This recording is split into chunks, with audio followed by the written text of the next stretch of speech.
Welcome to Behind the Stats with Matt Cross, a podcast taking a deeper dive into the sports stars from around the world so you can get to know the person behind the stats.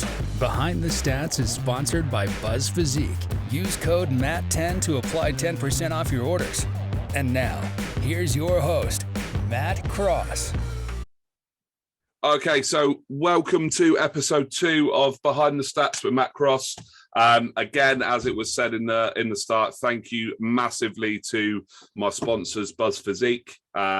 Use code MATT10 at www.buzzphysique.com.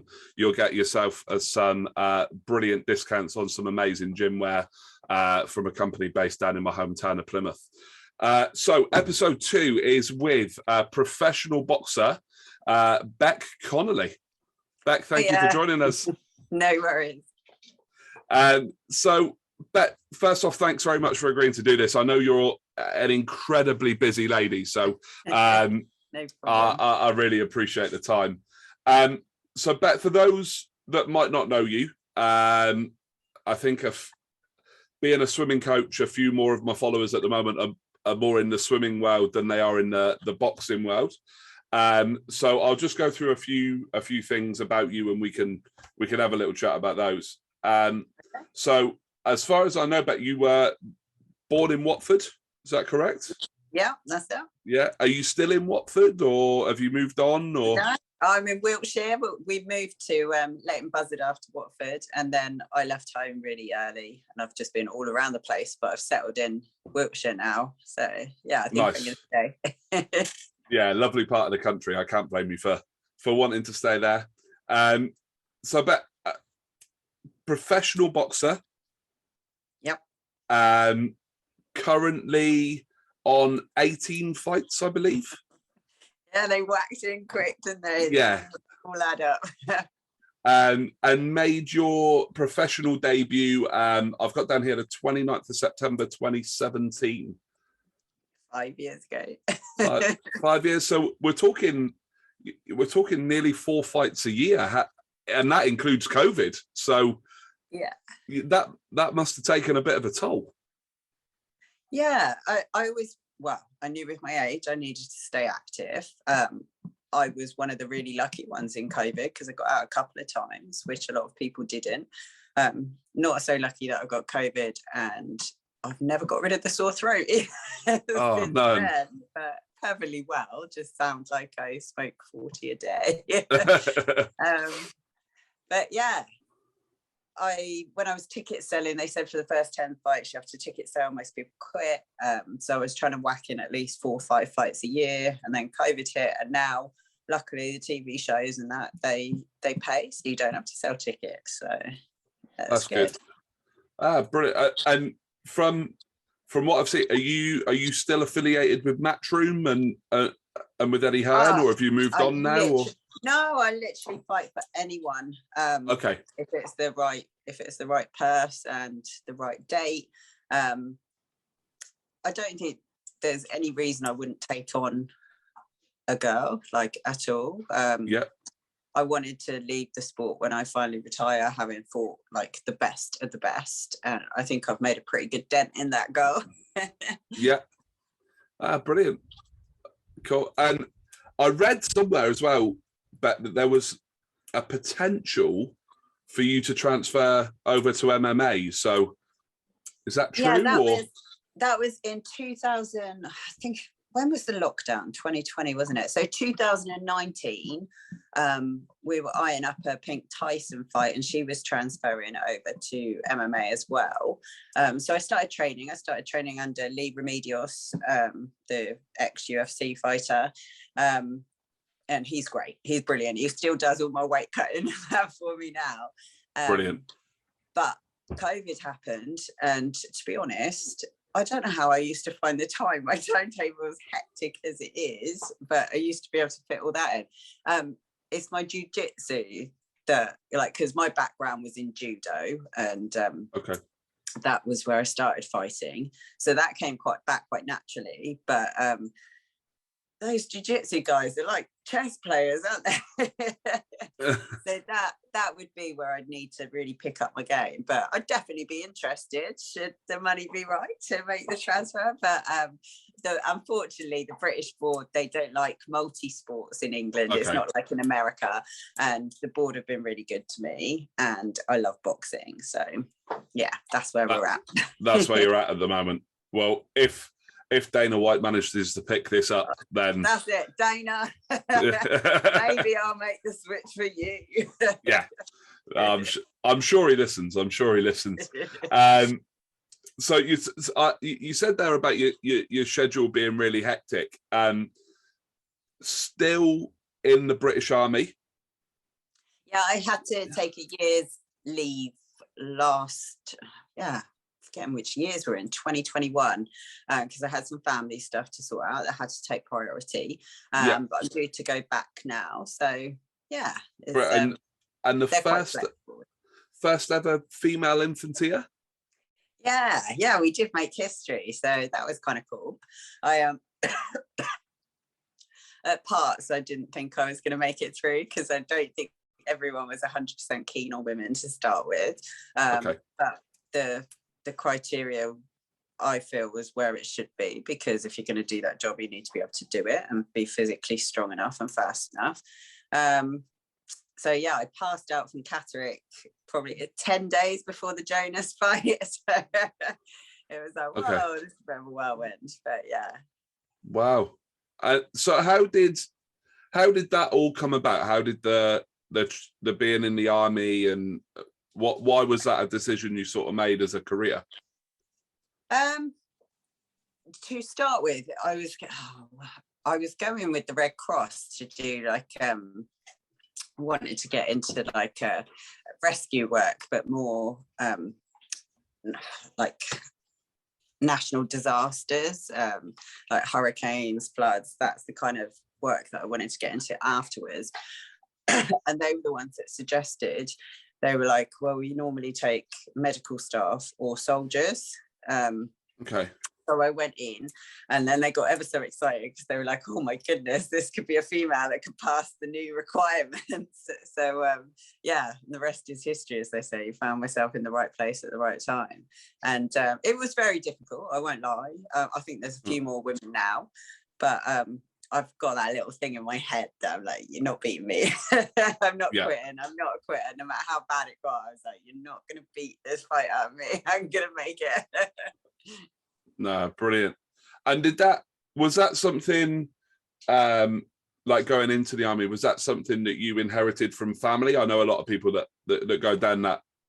Yeah, my granddad was in the army. He served for years and years. But it wasn't to do with that, really. It was to do with the timing was right with the relief work that I wanted to do, and upskilling, and then the opportunity to do this. And the lads on the ground were absolutely great. So yeah, I learned a lot. Still learning a lot. Brilliant. And then alongside that, again, going back to this hectic schedule that you say you have, you're also a nutritionist. Yeah. And so the nutrition and training business, I transferred, I think it was 2012, my dad died. And I'm sorry. That's okay. Like, I'm big on trying to find the positive in every tiny little thing. And I was like, so I wanted to know why one person can do something and their body responds by just, it's fine, and then another person does something and their body can't hack it, and they die. So it's about optimal conditioning and giving yourself the best base. So then I went into nutritional studies, and I'm really passionate about food and nutritional medicine, and I set up my own business. And I was able to run that alongside, and the training was more because I was in the boxing gym and everything. So I was able to do that alongside boxing. So that worked really well right up until COVID. And then obviously I lost all my clients. I lost so much. And people, not that it's a bad thing, but people reevaluated in COVID. They lost a lot of money themselves. So not everyone came back afterwards. And I think people's priorities changed as well. And don't get me wrong, I did a lot of fun stuff in COVID. Like I did a lot of nutrition talks. I did the nutrition talks for the army, and the local radio and everything. So I was helping, but I went back to it, but the business wasn't thriving after COVID at all. Okay. And I was concentrating more on fighting anyway. And then I think it was last October, I had an inordinate amount of stress in my life. And I was just like, you know what, this side of things has run its course now. And it just happened to coincide with my friend opening a B&B in Poland.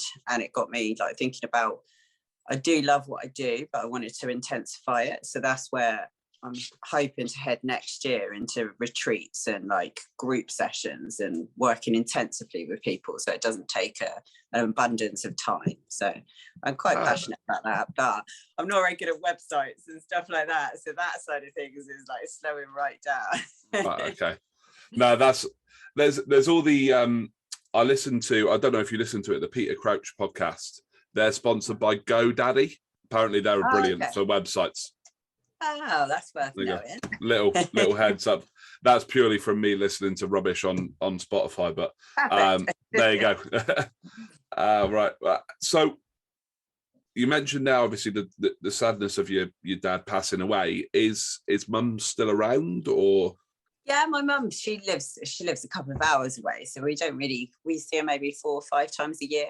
But I will say, like, we're always really excited to go home, and we really appreciate that time, and it's quality time because I'm not there all the time. Yeah. So, yeah, like it. That's brilliant. I know how you feel. I've spent the last 4 years living abroad. So I was in Kenya and then I was in Dubai, and it's that you go home for like a special occasion, a Christmas or whatever, and it's back to when you were 5 years old and you're looked after and all your favorite treats are in the house. Absolutely. And all that sort of, exactly that. Mums will never not be mums. Which is brilliant. And speaking of, again, hectic schedule and family, 4 kids. Yeah. We were a bit of an odd family to start with. So I got divorced when I was 8 months pregnant with our 4th, and it was me and the kids for a long time. And we traveled the world. I homeschooled them for a lot of it. They're good little boxers and that. They're all older now. Like I took my eldest daughter, Gracie, to get her eyelashes done for prom yesterday. So she's leaving. Oh, wow. And then the other one's in her last year of school. And then my middle son is just like his dad and totally football crazy and off doing that with him. And then my youngest is proper mummy's boy and like still likes doing all the gym stuff and the home stuff. That's kind of cool. Brilliant. So I'm right in saying, so Gracie's your oldest, and then you've got Edie, Jimmy, and Reggie. Is that correct? Yeah. So it's a lot less hectic now, but up until last year it was super hectic. But as I say, they're older now. It's a totally different game than when, like, there's not anybody under 10 in this house. So right. But it's quite funny because I've been sparring with Gemma Rueg. Okay. And they've got a real young family. There's like 5 of them in the gym, and it just reminds me of when my lot were little and I was like carrying babies around and trying to spar around. I was like, that was me. I completely take my hat off to you. Like with my swimming coaching, I do early mornings and then I do late nights. And then somewhere in the middle of the day, I'm finding time to do the podcast. And we've got a visitor. My God, doing my hand is brilliant. Oh, bless. This is Martha. Oh, bless. So sweet. But yeah, so I'm finding time to do a masters and a podcast, and then my coaching. And I think I'm busy. But how you find time to be in the army, run a business, whether it's slowed down or not, you're still running a business, mum of 4 kids, and be a professional fighter. I mean, your days must be insane at times. I do, yeah, they absolutely were, like from 5 a.m. to sleep every single night. And as I say, it was last October when I had some change, like stuff going on at home. And I was like, you need to slow down a bit. Like, you need to take it a little bit more steady and prioritize the things that are really, really important. So I'll still say my life's stupidly hectic compared to the normal person, I guess. But I have prioritized boxing over absolutely everything because it's on a time constraint. The business I fit around boxing now, and I've really prioritized spending like quality time with my family before it's all gone and it's too late.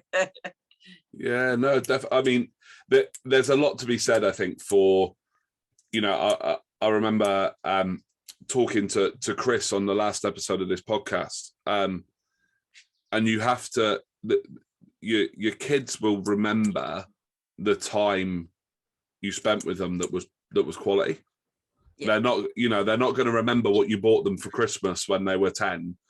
No, I always felt like that, and that's why I've never been good, materialistic or anything, but that's why I always put them away. Like, every December the boxing gym is shut, so we'd go traveling every December, and we've all got wonderful memories from doing that, and they still remember it now. But I was like, this bit where they've been a bit older and so busy, so now like Sundays are always like, we will go out for a roast, we will spend that time, whether I've been fighting, whether I've been away, whatever I've been doing. So it's nice. No, definitely. And there's a lot to be said, you know, about bringing that family unit together as often as you possibly can. Yeah, because everyone's off doing their own thing now. They've got their own lives and they've got their own preference for which parent they want to spend the time with and everything else. So it's like, well, as long as the time we do spend together is fun and it's nice, and like, and mum's not dieting for all of it. She's been dieting for 10 years straight. Oh dear, I can only imagine. Look, honestly, but I absolutely take my hat off to you, because that's in an insane amount to be able to go into and manage and still come out with a smile on your face and the personality that you have, you know. Some days I'm like that. I don't know if it's a crazy grin or an actual grin. Brilliant. Good. So what, Bet, what's on the horizon at the moment? What have we got? Have we got a fight coming up anytime soon? Or so we did have the 1st of July, but unfortunately my nose is still a bit, I don't know if you saw the Ebony Jones fight. I mean, it was an accident, but I got a headbutt and it's just a bit tender. So I'm just like, you know what? I'm going to take an extra week before I go back to, gosh, she's absolutely, yeah. Mom likes to chew everything. At the moment, she's chewing my hand. Oh, bless. So we're hoping to be out at the end of July is the next time. Okay. Anyone we might have heard of, or who's the? No, I think Stevie Levy was meant to be the 1st of July, but obviously we can't take that. So we're happy to fight out to see anyone. So it's not a problem. Going up to Gav Burrows this weekend to spar Katie Healy because she's got a world title fight in, is it Nigeria or South Africa, somewhere? Okay. So that should be good. They're great guys up in that gym. So I always learn a lot. Brilliant. And are you at the moment? Are you signed to a management team, or who looks after your boxing? Yeah, Al Siesta. Okay, and how did that relationship come about? Was that?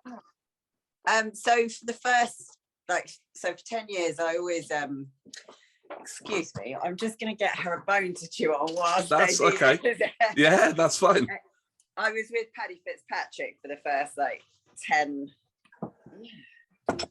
Probably, how long have I been gone since COVID? So 8 years I was with Paddy, and he comes with a wealth of experience and knowledge, was a manager as well, managed Layla Ali and everything, so he knew exactly what he was doing, and then in COVID decided that he was giving up pro boxing. He was going to focus more on the youth, which is admirable. But it left, I think we had 10 pros at the gym. So it left us all kind of up in the air. Okay. And then it was down to, I mean, Paddy did put in place a plan, but it involved going to London weekly. So I thought about it long and hard, and I was like, it's just not feasible, because it's okay now because the kids walk themselves to and from school. But at the time I was doing school runs twice a day. So I was like, I can't physically be in two places. And I thought I'll just hate that. So the amateur coach, Mike at Malmesbury, he was fantastic and let me go and train there under him for the first 9 months. And then even that journey was becoming like, it wasn't too far. It was only like 45 minutes, but just daily, I was just struggling because, again, I was doing school runs and really getting demotivated. And I don't know, I had so much going on in my life at that time that the focus just wasn't there. I couldn't give Mike what he needed from a fighter. And so I was coachless, but I kind of had in the background of my head, like, I'm gonna sort something out, but it will come up. And then Al was who Luke Watkins was suggested that he go with, and I was like, well, okay, well, if it's been suggested for Luke, then it sounds like the kind of dude that I want to get involved with. And Al's a character, but to be fair, like, he has got some wicked fights off the ground for me, and he like sorted out the Bridges fight in the summer. So yeah, I can't knock the blow. He really has got me lots. Look at her, she's back again already. Dragging me under the table. She is a puppy in my defence, like a really naughty puppy. Her. So that's how I ended up with Al, and he's still managing me now. I'm going to go for my manager's license, I think. So that'll be the next step after I finish fighting. I'd kind of like to manage female fighters and maybe try and help them avoid some of the pitfalls and that I've fallen into, and get them the money they deserve, really. That's really cool. And I mean, you'll have gone through so much. Yeah, I kind of think it helps when you've lived it yourself. And like, don't get me wrong, there's lots of, because it's not saturated with female fighters, we do get maybe the opportunities earlier, but also we don't get half the opportunities we should either. So and I think I don't know or profess to know the ins and outs of the boxing per split and that side of things. But I was reading up the other day that Holland and the USA have gone to paying the same money for their female and male football teams. Okay, excellent. I do understand it's the fans. Like, you can't, like, when they talk about female football in the UK, like, we just don't have the fan base. And but boxing, how I'm seeing it is, the fan base is building like epically. Like, there's not much in it. There's of course people that don't like female fighting. They're just set in their ways. They don't like it. That's up to the individual, isn't it? Like, it's fine, but there's plenty of people. My personal opinion, when I love the female fighters, they're always action packed, and I always think the girls bring it. No, definitely. I mean, you know, a lot of the exposure I've had to female fighting is on undercards and things for your bigger fights, your Joshuas, your Furies, and things like that. But you're right; it's always an entertaining fight to watch. Yeah, I think so.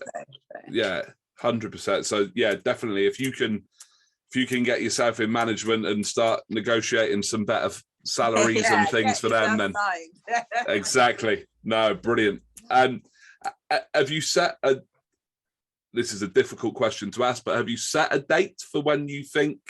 I'm feeling like I've got at least 2 more years in me, so that is what I'm planning on doing. That's the kind of sort of plan at the moment. But obviously it might get to 2 years and I'm having the time of my life and I'm showing no signs of aging, or it might get to a year and I've had a big fight and it's time to knock it on the head. Like, you just don't know. Yeah, no, I suppose it's one of those things that you don't know what's going to happen in the next fight. Exactly. Yeah. Yeah, definitely. Cool. So potentially going into that management thing with the boxing, your retreats with your nutritionist in Poland with your best friends. What is there anything else planned? Because that seems really easy compared to what you've got going on at the moment. So yeah, so hopefully with the retreats we'll do like 4-6 a year, okay. and it will just be selling them as they go through, and then just gonna throw myself into management, and I'm always gonna train as well. Like I love training. I don't do it just to fight. I legitimately love training. So that's going to continue, and hopefully at some point, like, I don't know, start enjoying some much more free time, and get a little bit more balance as I get older, I hope. But in the interim, I'm quite happy with the chaos, to be quite honest. And I like variety as well. I think I'd be bored stiff if I was like stuck in the same job, like day old day out. Yeah, no, definitely. So but I want to go a little bit back in time. Let's go a little bit back. So obviously, like we said, you were born in Watford. What was childhood like for Bec Connolly? How did our childhood then go on to affect our boxing, army, all that sort of stuff career? My grandparents, like, we moved to Leighton Buzzard because my granddad was a jockey and he retired into the stud farm there.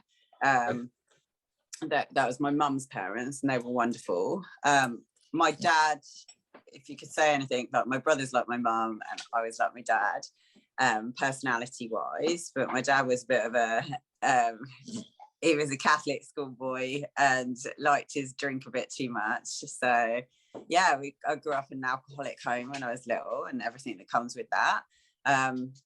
So when I was 6, I thought at the time my parents were paying for it, but I think the coach was just doing it. So I'd come home from school and I would walk to judo every night in, night out.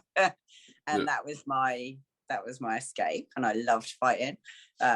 But I'd get so nervous in the changing room. I'd be the one being sick, and I used to think, like, oh, maybe this isn't for me. And then my coach would be like, you're a good little fighter, Bex. I don't know why you do this to yourself. Like, why do you still get like this? And it wasn't until I met Paddy decades later that he was like, right, let's work with this. You're meant to feel nervous. You're going out to fight. If you don't feel nervous, there's something really, really wrong with you. Like, and he worked around that. And I kind of embraced that since, like, it's your body prepping up. But as a child, judo was everything to me. And that was my complete escape. And I just loved fighting. And that was my little, like, kids have daydreams, don't they? I just wanted to be a ninja. That's what I wanted to be. That's what it was like. Brilliant. So, like, you speak about like your dad being an alcoholic and growing up in that environment. Was that, like, talk to us about how difficult that was, or how that sort of shaped really your personality?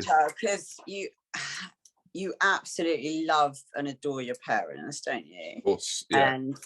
And you forget, like, it's not until you're an adult you realise they're growing up at the same time as you. They're doing the best they can do, like, at any one time. It wasn't a lack of love. It was, he was young. He was 20 when he had me. And it's just all the things, they kind of shaped the kind of parent that I wanted to be, like, as well, because you've just got people coming around the house looking for money all the time and phoning around. It was back in the days of no mobiles as well. So you're phoning around the pubs at night, and it's kind of embarrassing. Your mum's buying all the papers because he doesn't want to write up, and it wasn't nice. But I always loved my dad regardless, and he never ever missed a fight ever. In my last, it wasn't my last fight, it was my second to last one, because it's why I stopped fighting in the end, because I was making weight all the time, and I don't think anyone talks about it enough. So that's why I'm keen to manage, like, female fighters. Like, I got myself an eating disorder from making weight all the time as a teenager, because, like, you're in this fantastic shape and then suddenly you're not, and it's a really hard thing to navigate. But in my second to last fight, I got my collarbone and my shoulder dislocated, and it was a bad break. And I like finished the fight. I got a draw, and I went back to fighting afterwards. But I just like, I don't know. I was just like, oh, this isn't for me. But it niggled at me my whole like early 20s, like, especially when I had the kids. And I don't know. There was a couple of comments along the way like, oh, Bec reckons fight, like blah blah blah, and I don't know, it just sat with me like for such a tiny throwaway comment. I was like, no, I can, I absolutely can fight. And it was so when I did get divorced, and I just thought, I'm going back fighting. That was the only time in my life I've ever been really happy, so that's what I'm going to do, and the rest is history. No, I think that it takes incredible fortitude and incredible mental strength to take what a lot of people would perceive as a massive negative, but turn it into a massive positive for yourself. I think that's, you know, incredibly admirable, you know. Like, if it's just a case of getting my head down, like I veered so far off my path when I first went to Paddy, and I just, every single day I was just like, get your head down, focus on this, and it gave me that focus. It gave the kids the focus. And before I knew it, we were flying. And then like he invited me to go fight on the amateur team, and I did that. And then he was talking about turning over, and I was like, oh, I think I'm getting on. Like I'm already like 30, 31, I think I was at that point. Still felt 21 there. Of course. And the board said, like, you're going to need X, Y, and Z. So Paddy said to me, if there's anyone that can do it, you can do it. So I went out there week in, week out, fighting wherever I could. 32 fights later, I went to the board with 26 wins. And they gave me my license, and I was so ecstatic, like really. I bet. So, Bec, talk to me a little bit about, you know, you see the social media of the training camps and this thing, and obviously if you're a film fan, you know, you've probably watched the Rocky training monologues and the new Creed and stuff. Yeah, exactly. So what is for you, what's a training camp into a fight like? What do the ins and outs look like? They've changed over the years. I have to be honest. Like my first professional fight, I did a 10-week camp, and that's when we spoke afterwards, and I need a 6-week camp, like, because I was just burnt out by the end of it, like completely. I thought the pros were going to be so different to what I was doing, and I just poured so much into that camp. A perfect camp is having peace and calm at home, support, encouragement, no alcohol, no poor food, no cheap meals. But we all know that's not real life. And I was very, like, I used to miss out on every single social occasion, never do anything. And like, I'm fighting, and boxing's always saved me, to be fair.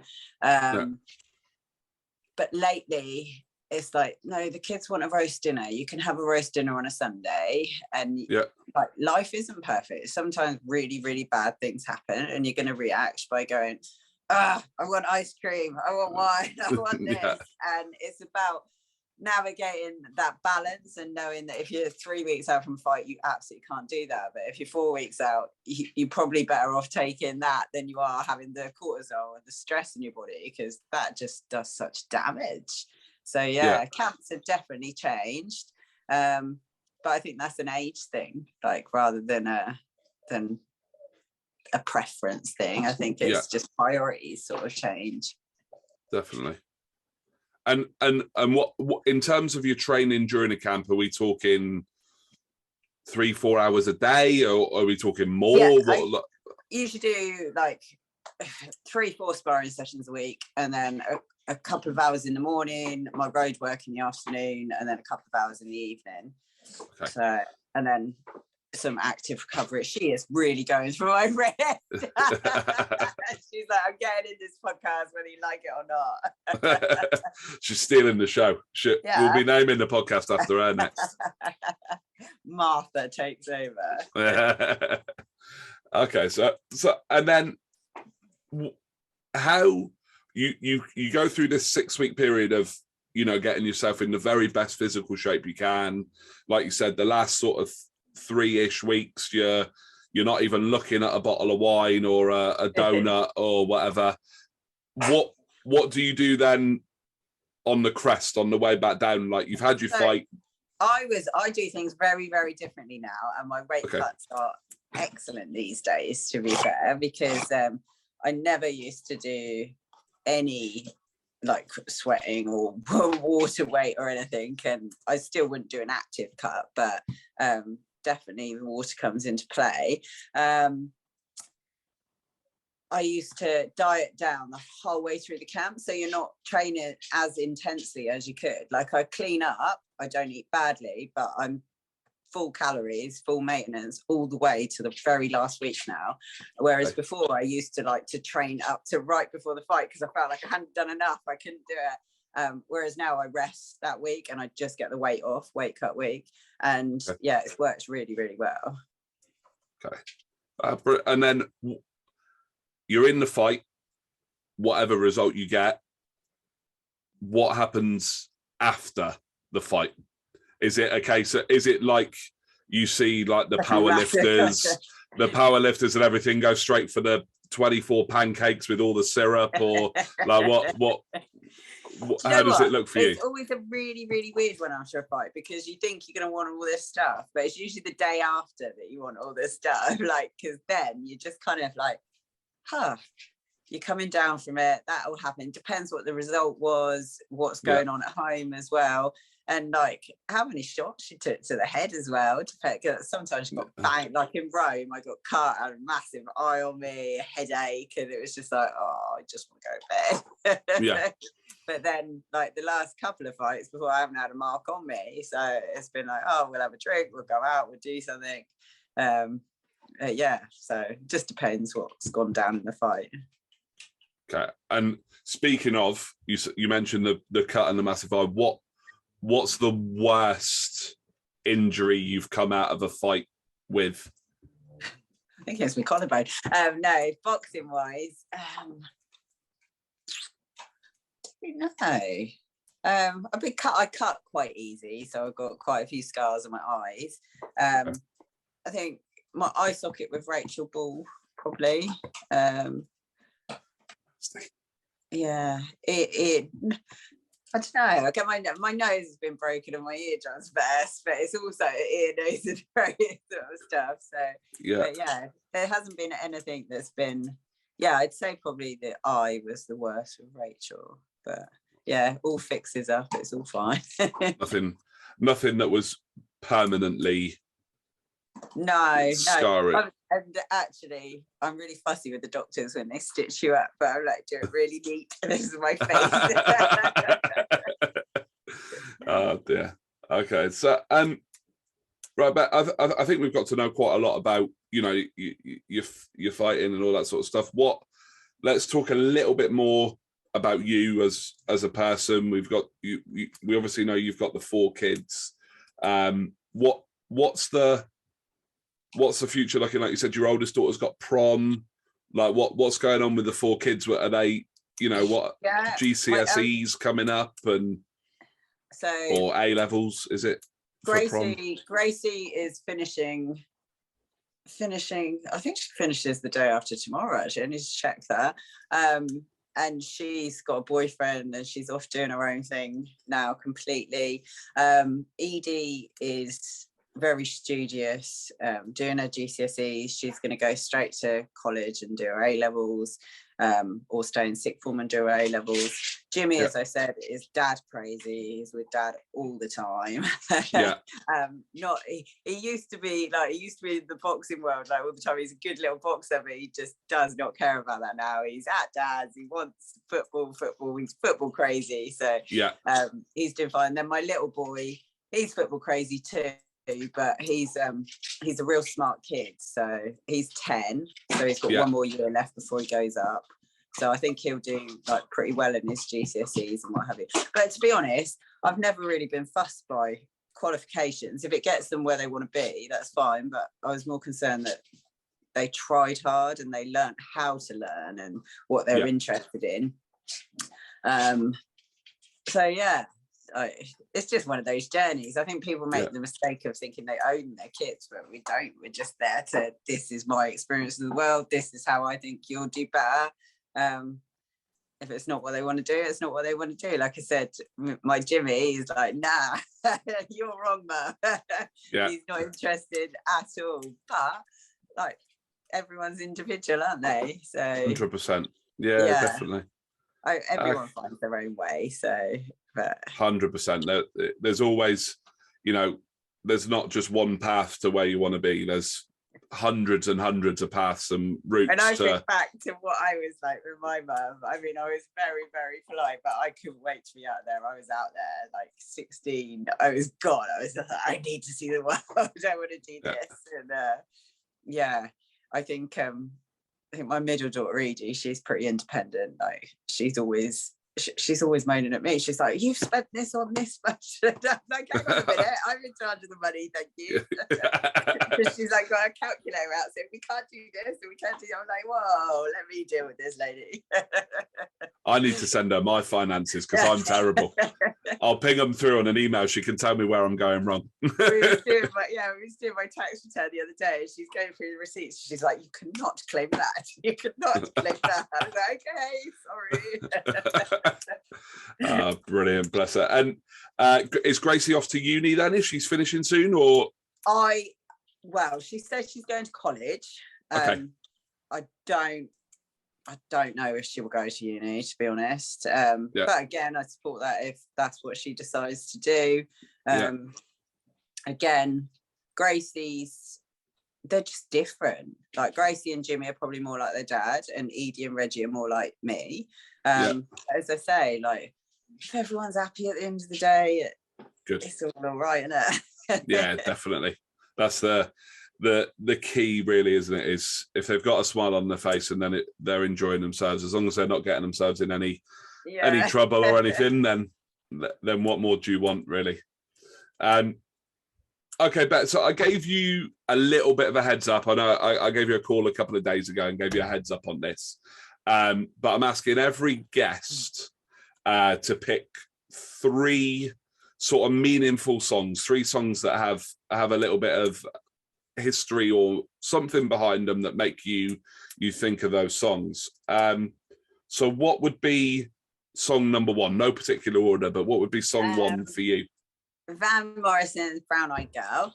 That was always my dad's song to my mum, and then he'd sing it to me as well. So and then Bec Connoly's Swim Good. Like when I was going through the real hard time last year, that was just like constantly on repeat, and it just it sticks. And then Alanis Morissette, One Hand in My Pocket. She was the first person I ever saw in concert, and I think that was the song for me then. I can't believe I still remember that. Oh, brilliant. And I'll dive in a little bit again on songs for you, because what do you use as your ring walk song? A complete mixture. Do you know, okay. I always used to use Red Hot Chili Peppers. Brilliant. But we had a teammate, Ryan Martin, that came to the gym, and it just so happened when he joined, that was his ring walk music, and he was further on in his pro career than I was then. So coach was like, get another song, Connolly. So I was like, oh, fine. And then like I picked one, and then if the second fight I lost, and I was like, oh, I'm quite a superstitious person, so I was like, jinxed it now, I can't use that. So I changed it, and then I won one Glitter and Gold, so I used that again for the Ellie Scotney fight, but then I lost that fight, so I was like, oh, I can't use that. I've used Van Morrison, I've used quite a few now. So I think next up is Bugsy Malone and Bec Connolly, Don't Cry. So that will be the next ring walk. Brilliant. Little exclusive there. Does anyone else know that? Or there you go. No. There you go. Little exclusive. That's brilliant. We'll listen out for it when we watch you fight. And and then the other thing as well. I haven't given you any sort of clue on this. With the second to last thing we're doing on the podcast is a would you rather. So 3 sort of quick would you rather questions. Might take you a while to think about, might be an instantaneous sort of, exactly what's going on. So the first one, would you rather lose an arm or a leg? Oh, an arm. An arm? Yeah. Any reason why, or? I can live without running. I'd be really terrible without being able to run. Okay. See, preferably if I could lose my left arm, that'd be great. We're going into real specifics now. Yeah. left arm just below the elbow. Great. Yeah. See, for a completely different reason, and this is only because of my sort of visionary what I've got going on.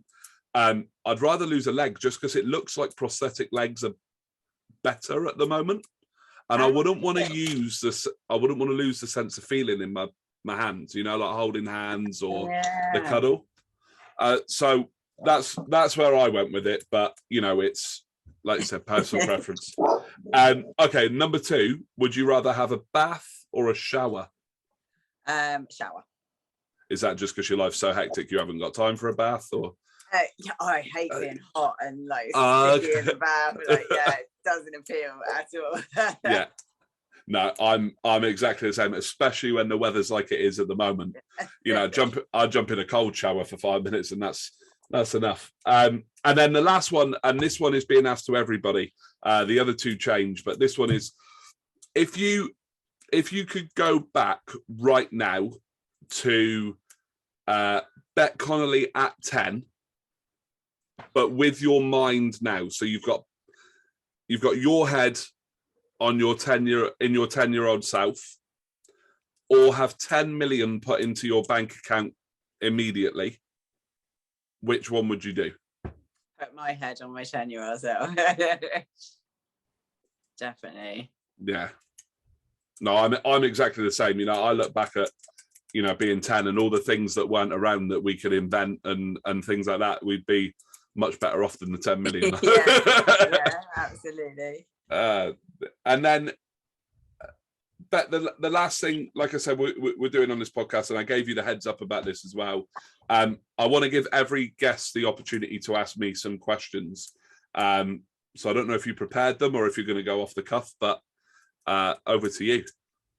If you were to be offered 10 million to fight the current world champion in your weight class, or £1,000 not to have to do that, which would you pick?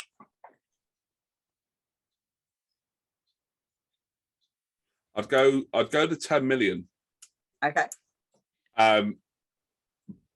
Only because I think Fury, he'd knocked me out in one punch. Right? 100%. I haven't got a jaw on me. I'm not a fighter. I'm a very aquatic based person, so anything on land is a struggle. So Fury would knock me out in one punch. I win 10. I'd have 10 million, and also I reckon he'd be a right laugh to go for a beer with afterwards and just have a chat. So yeah, I'd probably take the 10 million and let him just knock me out in round 1. And then the other one, if you could be an animal for a week, which one would it be and why? Okay, so this is it's a little bit frowned upon now, but went to SeaWorld when I was younger out in Florida. I know we're not supposed to say we've been there anymore after the whole documentary, but I was obsessed with manatees. I thought like manatees were so cool, and they do nothing. They literally do nothing. They just float around, eat seaweed and chill. But I thought they were like the coolest animals ever. So I'd love to just be a manatee. Just there you go. And plus, I could probably do with a week's break. No, really, really different one. But yeah, I'd probably go down that route just because I thought they were so cool. Excellent. Look, Bec, thank you so much. You're very welcome. Like, really, really nice to get to know you. Really great to, we only connected a few weeks ago on Instagram and things, but being able to get you on face to face and get to know a bit more about you has been really great. And like I said, I know you're exceptionally busy, so I won't take up any more of your time, but I really do appreciate it. And best of luck with the next fight. Thank you. I will 100% be tuning in, and then let me know. Shouting at the TV, cheering you on 100%.